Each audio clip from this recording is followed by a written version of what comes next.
After playing Doom Eternal for a week straight and you just need to change gears for a bit, I have the perfect game for you, Into the Breach. It's one of my favorite games of recent years. There are a lot of good strategy games out there, even from this same developer who also made FTL, but there's something about Into the Breach that just draws me in, and I want to present it to you because I think it's really interesting and fun. There's an alien invasion by these bug-like creatures called the Mech, and I'm just going to call them bugs. You lead the fight against them with a team of 3 mechs. You're presented with a 64 square game board divided into bug half and mech half. On the map there are hazards and buildings full of civilians that you must protect. You choose your position for each mech based on their capabilities and based on the threats you see, so I'll just place my units here for demonstration.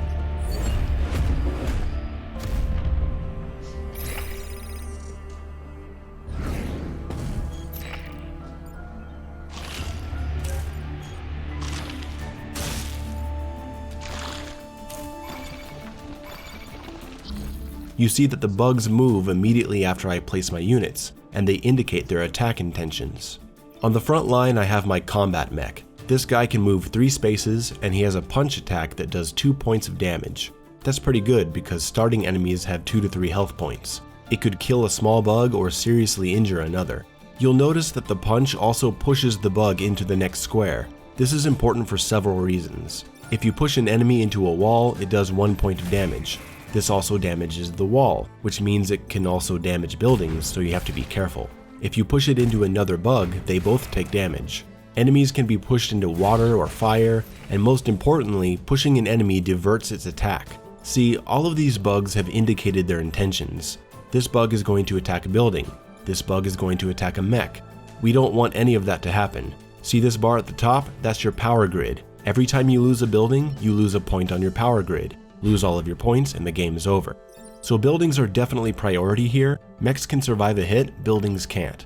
Enemies will continue their intended attack even after they've been pushed to another square. Pushing a bug to another square isn't always a good thing though. You could end up putting a valuable target in the line of fire, or you could end up getting one of your own mechs killed. So a punch will do 2 points of damage and the push will cause his attack to miss the building. But you see there's another enemy attacking this same building, so we'll need to take care of him too. Getting back to the mechs, we also have the cannon mech. This guy has an attack that shoots in a straight line. It does 1 point damage and pushes the enemy into the next square. Pretty straightforward. And we're going to use him to shoot this bug. The 1 point projectile damage combined with the push into the wall will kill him. But first we'll move him forward to pick up this rare time pod that fell at the beginning of the match. The last unit is the artillery mech, which is a strategic long distance unit. It lobs a shot in an arc, passing over obstacles. Damage is low at 1 point, but you can see the 4 arrows. The artillery blast pushes all 4 of these spaces. So it's common to use this mech not just to shoot an enemy, but to shoot next to them or between 2 bugs to reposition them. We can't kill this guy with 1 point damage, so we're just gonna move him so his attack misses. The ideal square to hit would be this one to his right, which would push him left to block an incoming enemy who will be joining the fight the next turn. But as you can see, our limited movement won't get us to an angle to actually make that shot. We're gonna have to settle for simply moving him. So all the buildings are clear, no mechs are taking damage, and we recovered the bonus time pod. So that's a good turn. Not a great turn because we only killed 1 bug, and we didn't block any emerging spaces. So let's end the turn and see what happens.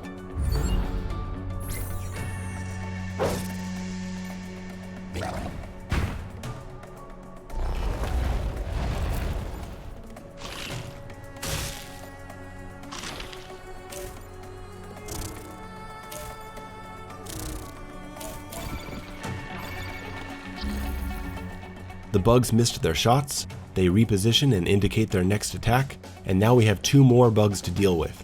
This suddenly looks like an overwhelming situation. 4 bugs are all attacking, and you've probably noticed the 2 skulls. That's because this right satellite is going to launch at the end of this turn, killing anything in these 4 squares. And there's a scorpion intending to attack this satellite, so the question is, what happens first? The bug attack or the satellite launch? Well, here in the upper right corner we can check the attack order. We see that NPC actions happen after bug attacks, so the scorpion will attack the satellite before it launches. However, the Scorpion only does 1 point of damage, and the satellite has 2 points of life, so it will survive and the launch will kill the Scorpion. So there's nothing to worry about. Satellites are optional objectives, as seen here in the objective list, and when they take damage, it does not affect your power grid. So we can put this guy out of our mind immediately and focus on the other 3. Or maybe not. If we move our combat mech to the right, punch the Scarab, it will kill him, pushing his corpse into the Scorpion, and that will kill him too. And both kills will generate XP for this pilot. In this game, your priority is to protect the buildings. You are incentivized to kill the bugs, obviously. Less bugs means less threats to deal with, and more bugs are hatching out of the ground with every passing turn. But killing bugs also gives you XP. Each mech has a pilot inside that benefits from these XP gains, unlocking abilities like allowing you to move further with every turn, extra damage, mech upgrade points. The pilot system is integral to the design of the game and truly feeling the consequences of your actions. If a pilot dies in a match, that's it. They're dead. All of their XP, their upgrades, gone for the rest of this campaign. The mech becomes usable in the next match, but it will be pilotless and unable to gain XP. This doesn't have to be a bad thing in every case. Sometimes having a mech that you're okay with letting die can lead to some interesting strategies to block attacks or pull off big kill strategies like this.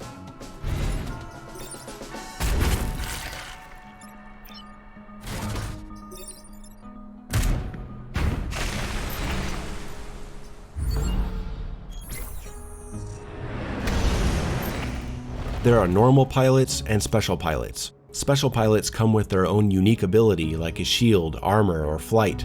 As you unlock more pilots, you can choose which one you want to start with each time you start a new game. Returning to our scenario, with this option of killing both bugs, you start to see that there can be multiple good ways to play your turn. And with a little thought and understanding of these systems, you can make more effective big picture plays that benefit your XP and bonus point system. So we're going to put the combat mech here. We'll place the cannon mech here to shoot the Hornet, which will damage him and divert his attack from the building, and we'll use the artillery mech to shoot the other Hornet. It won't kill him, but his attack won't be enough to destroy the satellite, so I'm trading a little damage to the satellite for a little damage on the Hornet too. Let's follow through.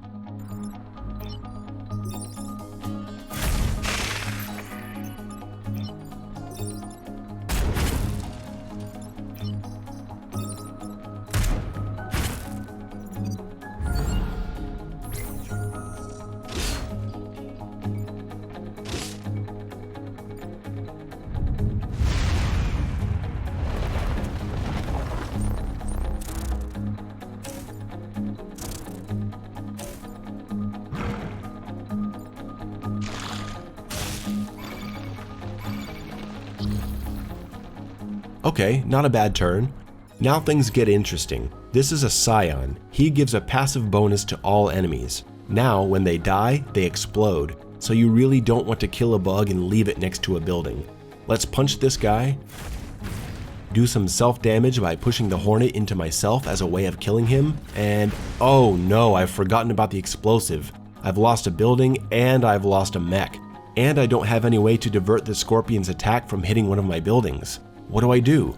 Well, if you make a big mistake, there's a game-defining mechanic that ties into the story theme of time travel. You see, in this world, the Allies have lost the battle against the Mech many times before. They use time travel to go back and try to prevent the end of the world. Every time they fail, they open a breach in space-time and go back to try again. In-game, this means if you make a mistake, you can undo a turn. Maybe you miscalculated a strategy or accidentally put a mech in the line of fire and he's gonna die. Or you make a series of moves and then a much better idea occurs to you. Hit the reset button to return everyone to their original places on that turn. But you can only use this ability once per match. It allows for a little experimentation and many oh thank God moments when you realize you've screwed up big time. So let's reset the turn.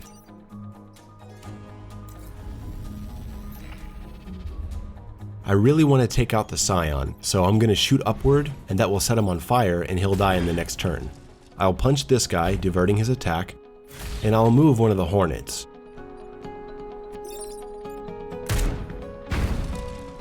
Sadly, one of my buildings will take damage this turn.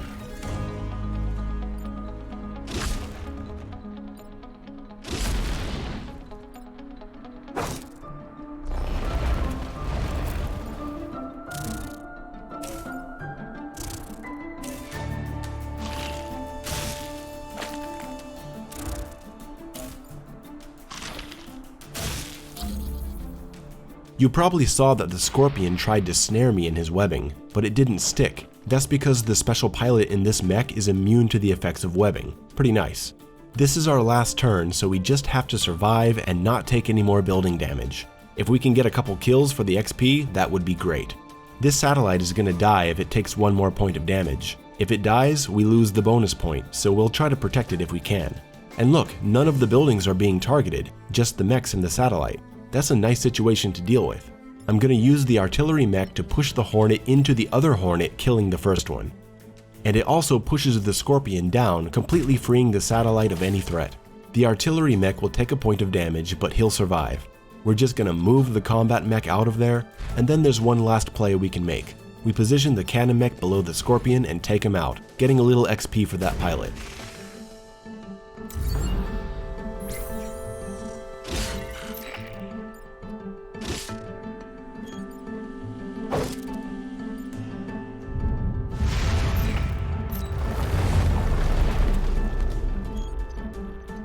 There we go, not a bad match. We lost a power grid point from the building damage, but we got both optional objective points. We got a time pod, gained some XP, and didn't lose a pilot.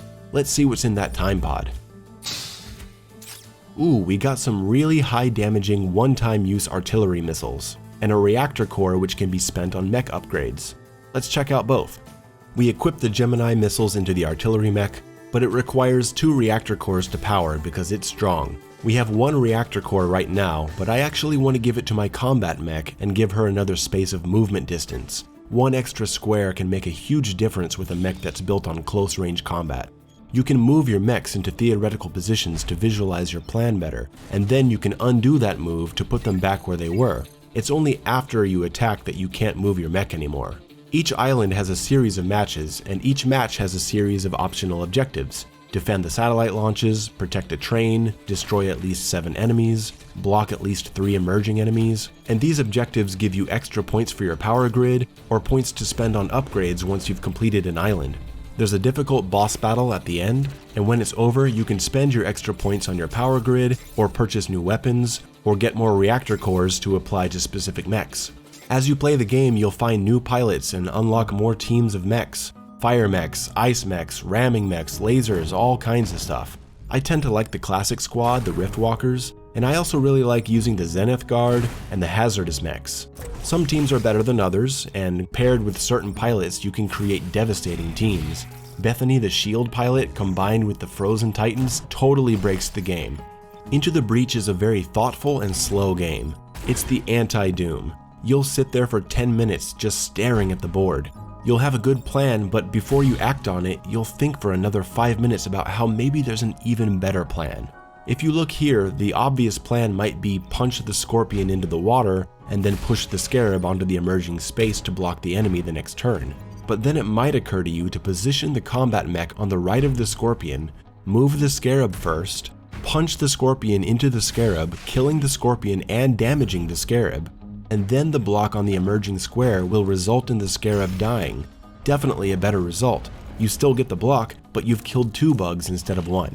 Sometimes you'll look at the board, sit in silence and eventually horror, and say, I'm screwed, I'm dead, there's nothing I can do. And 10 minutes later, some crazy play will occur to you, and you'll live to fight another day, and you'll feel like a genius for having figured it out. And that's Into the Breach. There's more I could talk about, but I don't want to give it all away. If this game interests you, pick it up on GOG for like $5, and it's on Steam too. I hope you've enjoyed this video. Follow this channel for more recommendations and reviews and strategies and whatever I feel like talking about. Thanks for watching.